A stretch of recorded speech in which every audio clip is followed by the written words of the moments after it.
Hello. So just I need to the usual show of hands. So just to calibrate, I think we're all here, but if you're not here, can you raise your hand? Okay, everyone's here. If you didn't get it, no worries. Um, so who knows Elixir more than Erlang here? So a few people. Who knows Erlang more than Elixir? Who doesn't know what's going on? do this if you don't know what's going on. All right, nice. Less, like few people, that's good.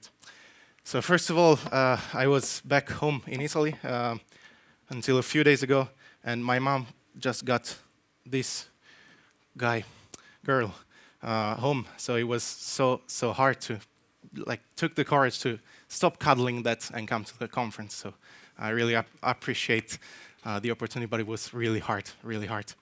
I didn't hear "aw" for this. Can you? Aw. That's better. Thanks. So let's talk about Elixir, or as it was called originally, LFE, which standard for Lovable Fun Erlang. We settled for a less controversial name, which is Erlang for hipsters, of course. We wanted to go with Erlang 2.0, actually. But yeah, Elixir was kind of a good middle point. So what is Elixir? I think I like to have this kind of languages that are related to other languages scale. So from JavaScript CoffeeScript to JavaScript Elm, I think Elixir is kind of in the middle. Is it like same relationship as Java and Clojure have?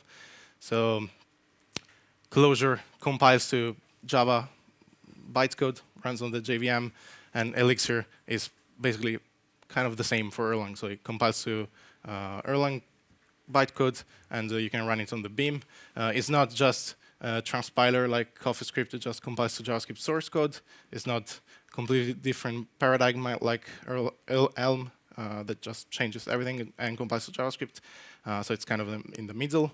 And then it's just a language that runs on the Beam, and deep down it just compiles to Beam files, and it's just Erlang basically once compiled. And it's pretty young, but quite stable language. The 1.0 was released in September 2014, so roughly 2 years ago. Right now we are at 1.3, which means we didn't have any backwards incompatible changes for 2 years right now, and we had like bug fixes and improvements, but everything is still stable 2 years to now, so it's pretty good, I think. And what I'm gonna talk about is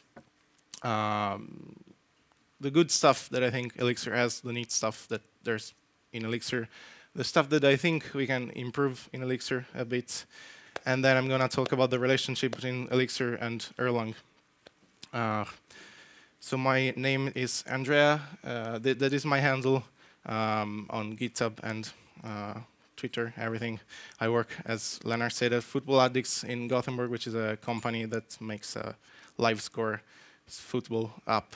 I'm not a football addict, but I work there. And we've been using Elixir in production for a while now. I think it's interesting that I work with another core team member of Elixir. So we're proud to be the company with the highest number of core team members in the world of Elixir. And that's it. So let's dive in. Let's start. Good stuff. I'm gonna lean a lot on the good stuff in this talk. It's gonna be like 95% good stuff, 0% improvable stuff, 5% Elixir and Erlang, because I just think there's like a lot of good stuff, so and not that much improvable stuff. So let's start with this. And so tying into what Fred said yesterday in the keynote, he like put a lot of attention into making tools that shine, making developers happy writing Erlang, and I think you will like see this theme of developer happiness recurring into the features that I will show of Elixir. There's a lot of stuff like made for just for the happiness of the people that program in Elixir. So first thing is a standard library. I think Elixir has a really great standard library. It's really consistent, especially compared to Erlang 1. So for example, in Erlang, you have this. You don't have a lot of like built set in stone conventions. So you have some modules that are called like plural, like lists, maps. Then some are like singular, like string, binary. So in Elixir, we fix that. You have placement of argument in Erlang that is not very consistent. So some modules like binary, the subject of the functions, which is usually the binary, goes as the first argument.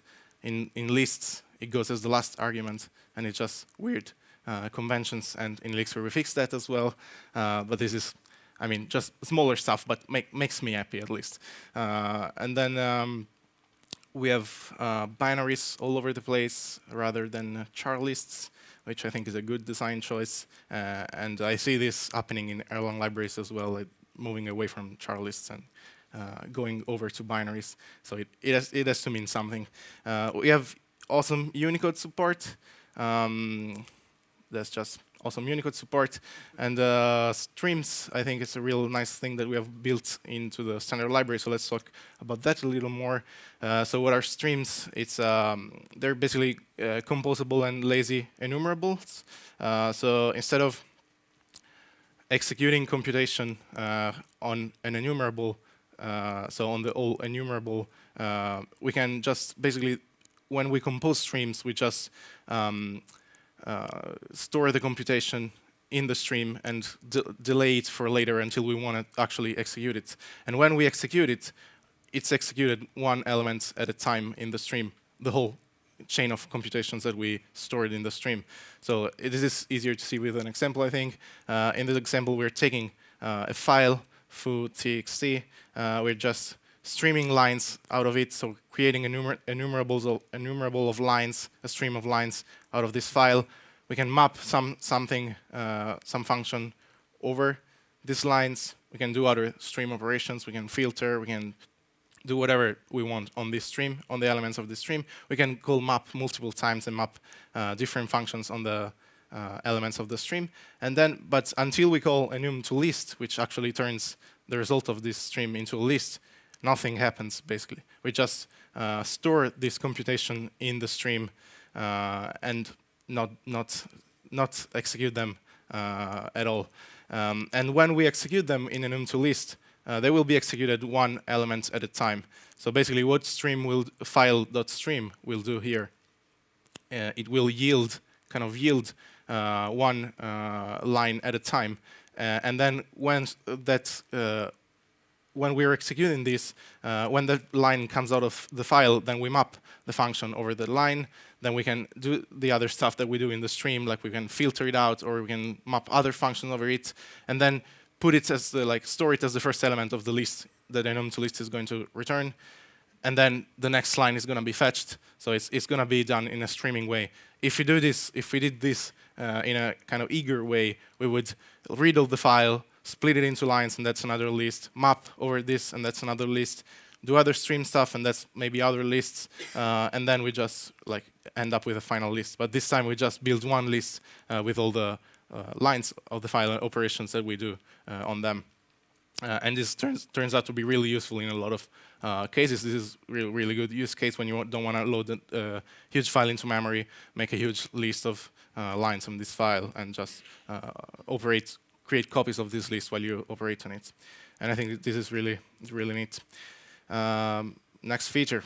This is metaprogramming. I think this is probably the feature that sets it apart the most from Erlang, sorry, and I think from quite a few languages as well. But this is something that Erlang really struggles to do, and it's so basically it's there's a lot of focus in Elixir on the compile time features and what you can do at compile time. So you have to know that when Elixir code is compiled, is actually parts of the source code that you write is executed in Elixir. So the content of the functions is not executed, but the module definitions and function definitions, they're just Elixir code being executed. So you can do stuff at compile time to inject your stuff into that process. And a classic example is what you can do is you can at compile time generate function clauses from dynamic data, for example, from external data. So one classic example is I have a file of stuff, and during compilation time, I can read that file and turn that file somehow into a bunch of clauses, function clauses, so that the contents of the file are basically bundled into the Beam file that I'm going to have at the end. And a concrete example of this is actually in Elixir itself. So Elixir comes with a Unicode database thing, which is a text file. And at compile time, when you compile Elixir, Elixir will just read this file and generate a bunch of function clauses. For example, for finding the next Unicode code point in a string. So we'll generate this so that this will be done through pattern matching in the function head just by reading this file. And another super useful thing that these compile time feeders allow is the use of macros. So macros are just basically functions that instead of taking values, they take the abstract syntax tree, so the shape of the code of the argument, and the AST in Elixir is just code. So it's just an Elixir data structure, so we can manipulate it. And these macros, they take the AST and they return AST. So quote is what turns some code into AST. Unquote is kind of interpolation to inject the code that we had originally into the code that we're going to return. This is not. I don't mean to explain this like to very in depth, but just to get an idea. This is a classic example: is to write unless as a macro, having if. So if you write it as a function, since we will evaluate both arguments first before invoking the function, you would evaluate both the condition and the expression, even if the condition is true, for unless. But if you do it as a macro, you will literally just basically replace the call to unless with this call to if, which is just what you would write if you didn't have unless. And this means this is what happens. So like at compile time, if the compiler encounters unless, it will just call unless with the AST of the arguments that it sees, and replace the unless call with a code that unless is going to return. So you can basically build code, and since the code is a data structure, Elixir data structure, you can manipulate it however you want, and this turns out to be really useful for a bunch of stuff. These macros are not to be confused with Erlang macros, so they're not preprocessor macros. They're actively run in the compilation process. They return data structures. They don't. This code is not pasted like where the macro call is. There's it just injected as in the AST as a data structure for the code, and they're hygienic, so they don't leak macros. You don't have to worry about parents, because then it's going to be syntax errors or this kind of stuff like in C or Erlang. And next feature, so it's structs. Basically, structs are very similar to Erlang records. So Erlang records, are this data structure with named fields that are based on tuples. Structs are very similar. They're based on maps, though, and you just define them attached to a module. So in this example, we define a user module, and we define a struct in this module with the name and age fields. This makes us able to call the user, use the user data structure. Underlying is under the hood is just a map with a special fields, like records are just tuple with a first field as the name. And they're really basically comparable to records. They have, I think, a few advantages, but probably a big one is that they're not copied when updated. So tuples are copied when you update one field of a tuple, but maps are not. They're not copied the whole map, just a field, and this means that if you have the need to update records very soon, very often, and they are huge records, this is going to be problematic for memory, especially if it's not like tail-call optimized or something.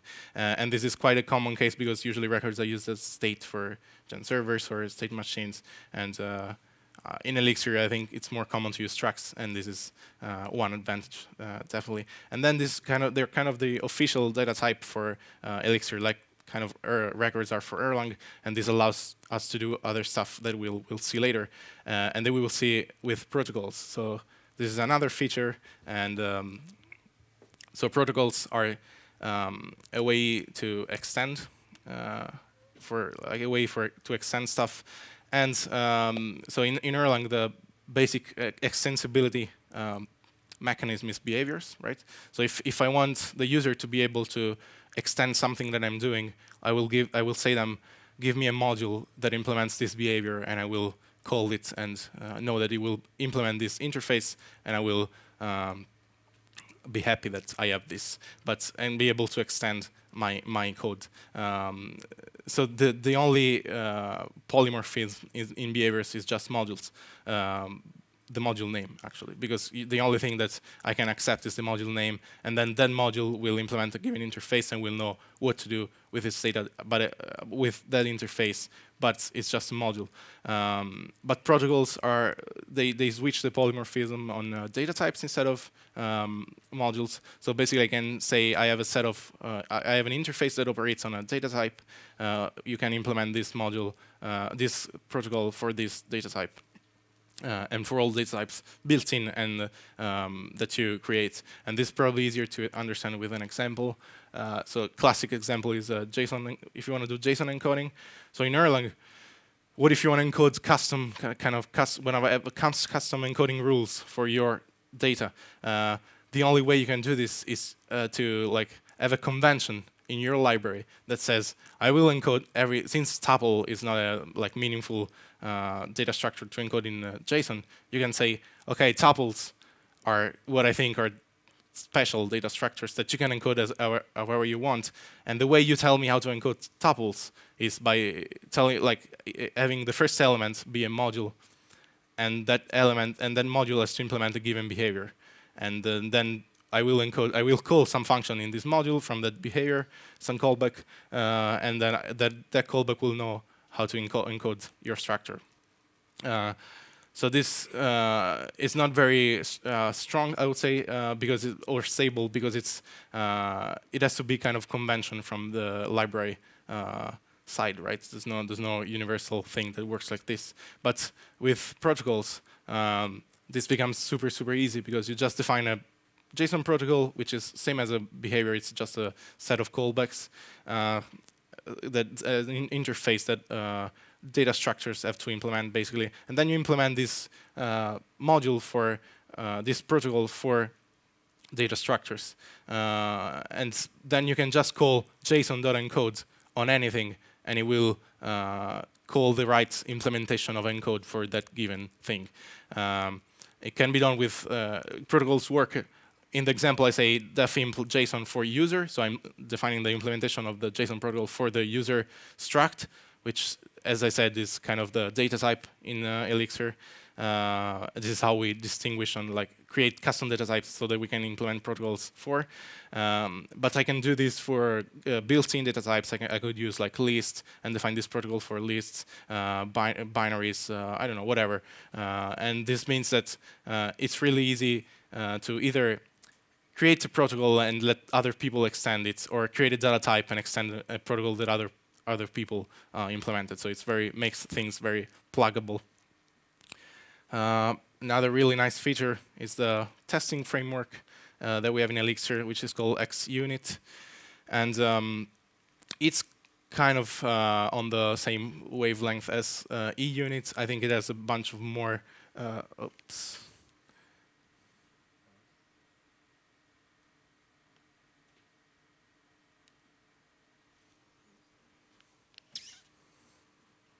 Hello. I only have one HDMI in here.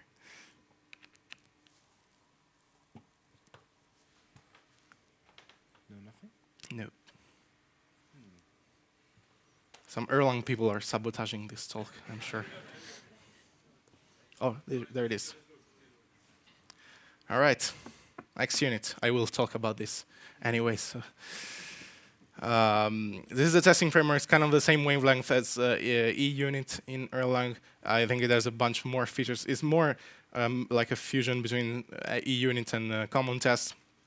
But anyways, it's a nice DSL for writing tests. You have like these test blocks. You have these assertion macros that are macros that like we talked about earlier. So they have their macros in Erlang as well. But since they get they can like do more inspection on the code that they get, and they are really helpful when assertion fails, because having the AST of the code, they usually can show you the code that failed, for example, or I mean just have nice reports when something fails. And have more insight on the code that you're trying to assert. So if you assert between, for example, an equality between or something on a binary operator, you can detect that this is a binary operator and just say this was not equal to this. If the operator was equals, if it was different, you can say this was equal to this, so it didn't match the different operator, or stuff like that. I mean, it makes for really nice assertion failure messages. And we have a bunch of other nice features in ExUnit. We have tagging. Tagging is just, you can tag tests with some properties, and then you can like run tests just for a given tag, just for a subset of tags. You can skip tests for a given tag. I use this all the time for like integration tests. I tag them as integration, and then I don't run them when I want like fast tests, or I just exclude integration when running, and just really straightforward. We have diff when there's an assertion failure with like, for example, the equality operator. So this is what happens when a test fails. You get the actual diff on where it failed. It doesn't work on strings only. It works on all data types. So if you have a huge list, 2 huge lists, and they differ somewhere, the diff will highlight the elements that differ in the 2 lists as well. And it's useful in a bunch of cases. It works on maps. It works on tuples. So it works everywhere. And then we have this nice feature called stale in mix, which basically lets you avoid running stale tests. So what happens is you run mix test -- stale the first time. It builds a manifest of modules that are referenced by tests, basically. And then when you rerun mix test -- stale, it will only run the tests that referenced modules that changed since the last time you ran. So you basically just change something, run mix test -- stale, and you will only run the tests that are connected to the something that you changed. So it makes for a really quick feedback loop. Yeah. Another great thing I think about Elixir is the interop that it has with Erlang. So you can actually do real stuff, not just play around with EP languages. And basically, since I said that Elixir is just Erlang at the end of the day, Erlang is just Elixir as well in some sense. So basically, if you have any Erlang expression, like this is a mapping over a list with a function, you can write this in Elixir as well, the exact same semantics with a slightly different syntax. But the semantics are exactly the same. You have the same data structures. You have the same, modules, same functions, same way to call functions. It's exactly the same. And this is actually, it's not like shelling out or calling out to Erlang. It's just integrated, integral part of every Elixir project I've been working on, at least, because it is the recommended way to do stuff. For example, usually it's not recommended to just write Elixir wrappers for Erlang modules that just wrap the modules. So Elixir standard library, when it adds a module to the standard library, it does because it enhances something related to Elixir from the Erlang alternative. For example, there are modules that just are not wrapped in Elixir, and one good example I think is GenTCP, for example. So GenTCP is not wrapped in Elixir. So if you want to use TCP sockets in Elixir, you just call the GenTCP module from Erlang, and it's just you use their API. You go through their documentation, and you just use Erlang with a slightly different syntax. And this is actually kind of true in the other way around as well. So theoretically, it's really easy to call Elixir from Erlang as well.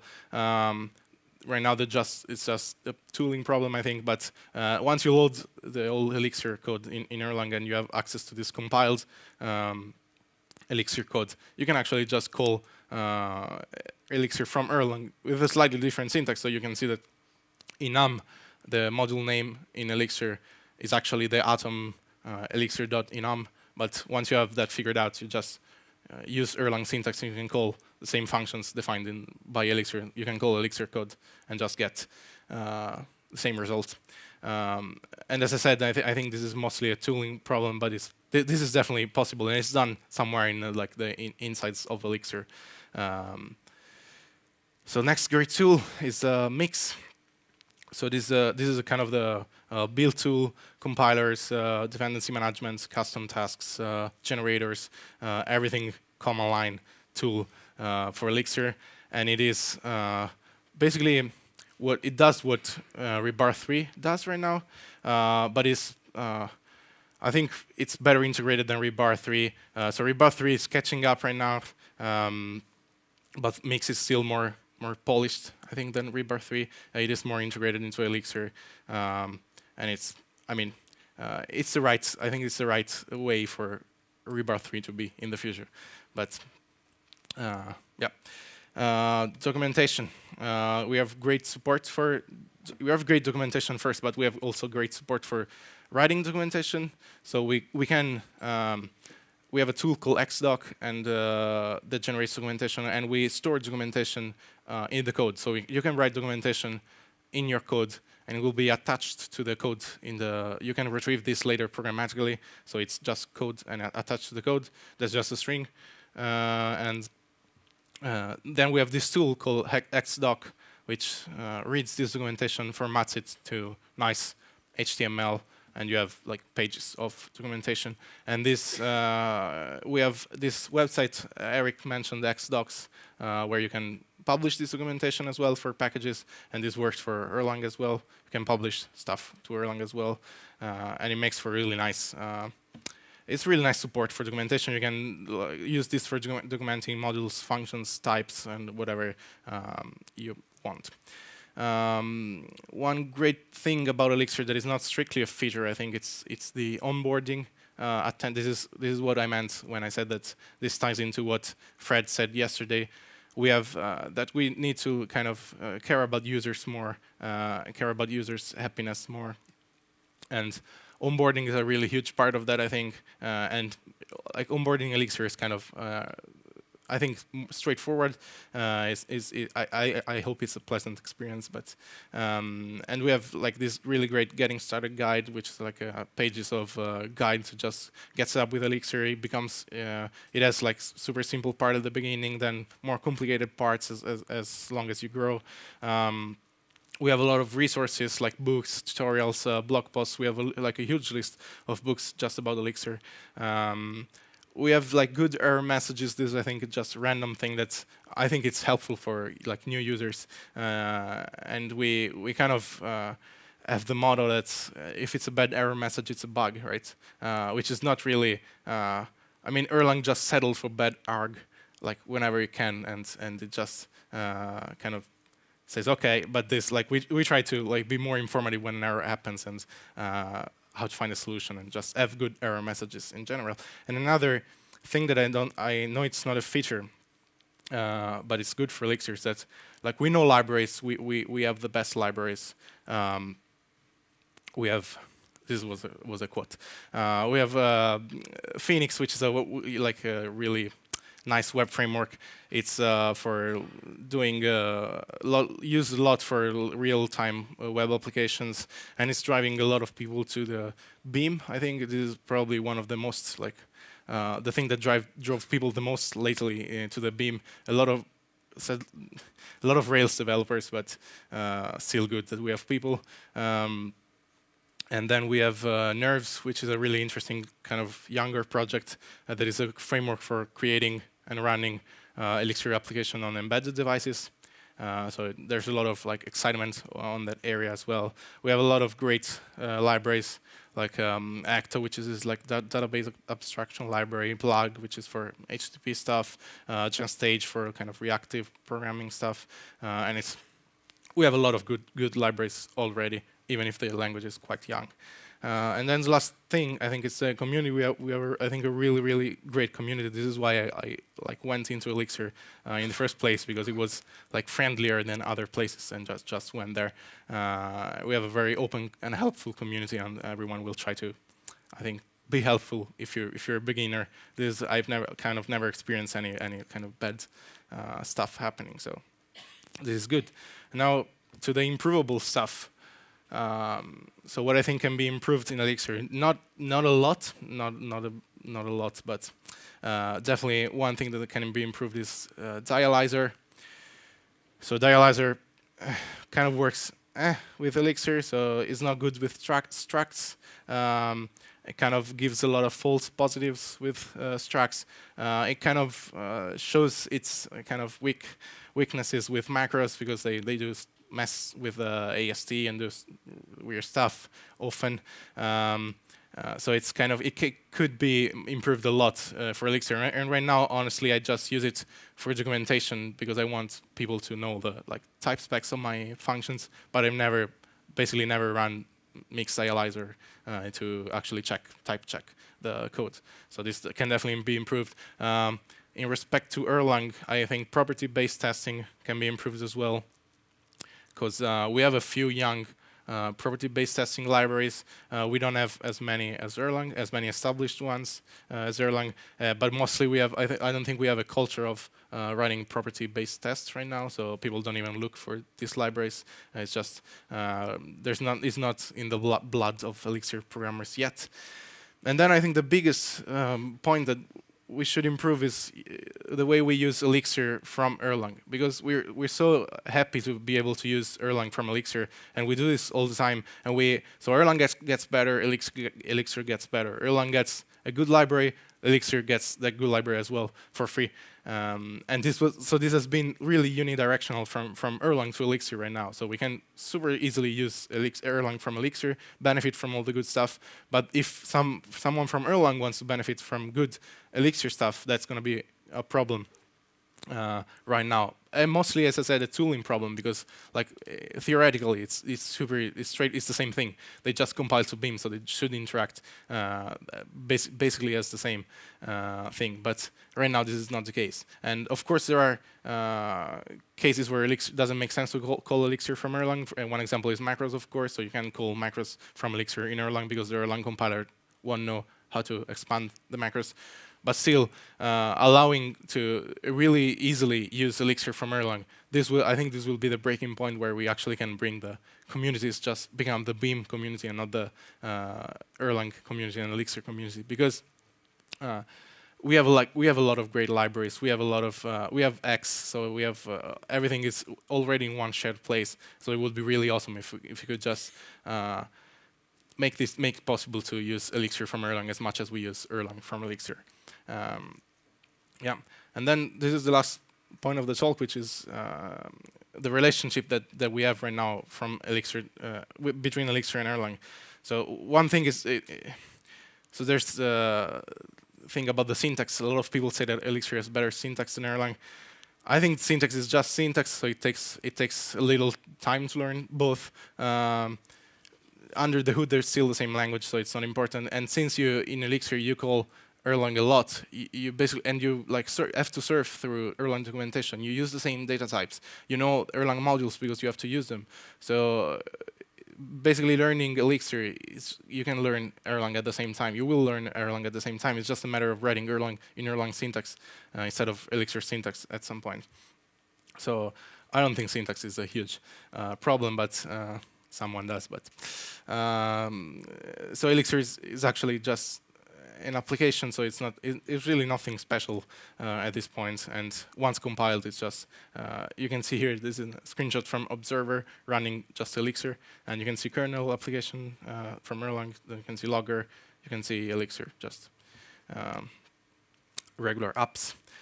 So the question I really like to ask myself is, which one do I use when I have to write a library, mostly? Which one do I use, Erlang, do I use Elixir? So this is a completely unbiased talk, so I think you can use whatever you want. But my feeling is just please appreciate both because they're the same thing.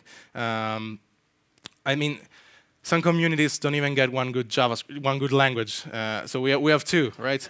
And so it's still like we were a very lucky place. Possible rule of thumb that I use when choosing which language to use is just write your libraries in Erlang if they don't benefit from Elixir features. So if you don't have to heavily use macros, heavily use protocols, or this stuff, just write the library in Erlang. Because right now it has a wider reach. If you write it in Erlang, you will write it both for Elixir people and Erlang people. I hope this will change in the future. As I said, that you can write in whatever you prefer, and will be available to everyone. But right now, I think this has a wider reach if you write something in Erlang, and then just write your apps in Elixir because it's because of the developer happiness I've been talking about. So working with Elixir, I think it's a bit more right now. It's a bit more pleasant experience, like better error messages, maybe better tooling. Better test support, all this stuff. So it makes it easier to write your apps, more pleasant experience, write your apps in Elixir, still writing your libraries in Erlang. And then I think the last point I just want to mention, Eric talked about this earlier, but I think Hex is a really important joint between in the Erlang Elixir community, the Beam, because this is actually the first point of contact where Erlang is coming this way instead of just us going there. So X was just the kind of first thing that really connected the communities in both sides, and I'm really happy to hear that OTP is considering using it as the official package manager. And I think this will be really good for the community and it will make sharing really easy for just everyone. So we talked about just recap, we talked about the good stuff, which is a lot of stuff, like protocols, standard library, ExUnits, the community, the ecosystem documentation, all this nice stuff. We talked about the stuff that we can improve, I think, dialyzer, we can improve property-based testing, and we can definitely improve the situation of using Elixir from Erlang. And then I talked about just what to do, be nice, use both if you want, just use Elixir. Otherwise, don't use just Erlang, that's crazy. And then share whatever you want on Hex. And that was pretty much it. Yes.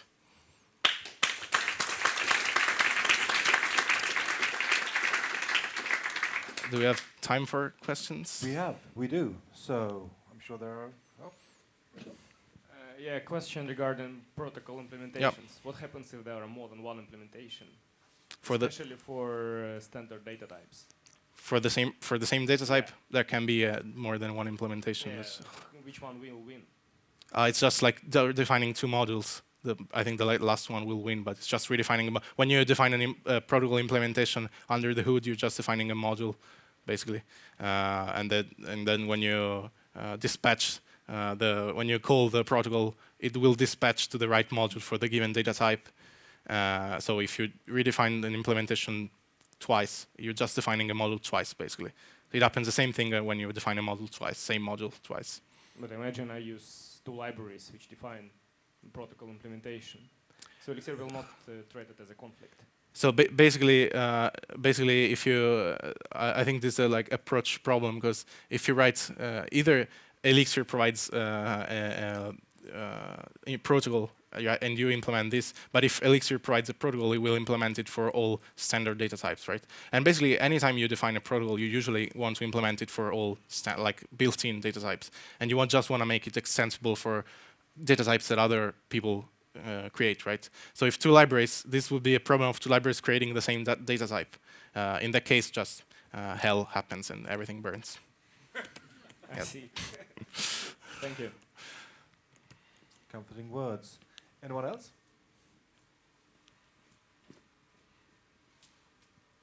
Personally, have a problem using the Emacs mode for Elixir. Yes. Anything happening there? Emacs mode, you mean? Yeah. I use that as well. I don't think it's perfect. I think that's a lot to be improved. The Erlang one is fantastic. It works every time. It gets indentation right every time. Maybe it's because I don't really know, I don't really have opinions on Erlang indentation, so I just do what the editor tells me. Yeah, no, I'm saying that like, the Erlang one is a good one. Elixir one kind of flaky right now. It has a lot of like mostly I find them mostly highlighting and indentation bugs, but yes, people are working on that.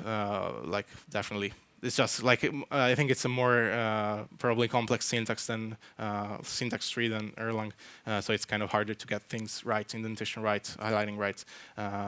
But we have great tooling anyways, which is this Alchemist thing for Emacs, which is like a integration for Elixir into the editor, and you can run tests from the editor, have a shell in the editor, all this kind of stuff we have in Emacs as well. It's called Alchemist. You said that calling Erlang from Elixir could be improved. Could you highlight how it could be improved? Calling Erlang from Elixir, or the other way around? You mean? Erlang from Elixir. Calling Erlang from Elixir is really straightforward. It's just I showed this in the. No, pardon. Is the other way around? Other way, yes. All right. So as I said, this is just a matter of improving the tooling around it, because this is how this is actual would be working code if everything is loaded and set up right. So you have this is an Elixir call to the module enum function shuffled with a list. This is the same call to the same module to the same function with an Erlang syntax. So it's just a matter of syntax. And as I said, like enum is just the module name in Elixir. This is just converted, like under the hood is just this elixir.enum module. So it's like if you define a module with this name in Erlang and then call a function from the module. So the only thing that, so like syntax-wise and working-wise, it's just, you just call it the same way as if it was Erlang. It is Erlang code at some point, so you call it as Erlang code. The problem I see is with tooling right now, so we don't have really great tools to write Elixir and use it in like in rebar projects, for example, all this kind of stuff. This is more like less easy. In Mix, we have you can write Erlang in your Elixir project, and it will compile it same as Elixir and just load it same as Elixir. We kind of have to work more on the other way around, I think, to integrate them more on the other side. Yeah, indeed, it's really a dependency problem of pulling Elixir in as a dependency into your Erlang project. Yeah, that's kind of thing. Yeah. Yeah. So you said that streams are lazy. Yep. Could they be used to implement like laziness into the language or in the application? Or so there's still everything. We can do anything that Erlang can't do. So you can bundle, like you can do an Haskell thing where you just have laziness everywhere. But you definitely, like these streams are just the laziness happening in streams is laziness for real. This is just if you want to do if you want to do anything that you do in Haskell with laziness, you probably can find a way to do that with streams as well. So you can have, for example, infinite streams. That's one like thing that comes up usually. You can have infinite streams because you don't really store the whole stream. You just store what's needed to generate a stream, for example. So, and you just basically define the way to get the next element of a stream. So as long as you have a way to get the next element, you can generate an infinite streams. And then you can still do stream operations on that infinite stream. You can map over it. As long as at some point you just take a part of it. Same as Haskell does for, like, if you map over an infinite list, then you have to take something to have a concrete list, right? You take a few elements. You have like enum, if you can use enum.take on the stream, and it will run the stream and get as many elements as it needs and just return that. Last question? Okay then. Well, being 100% unbiased, I can say that that was a fantastic whirlwind tour of Elixir. Thank you very much, Andrea. Thank you.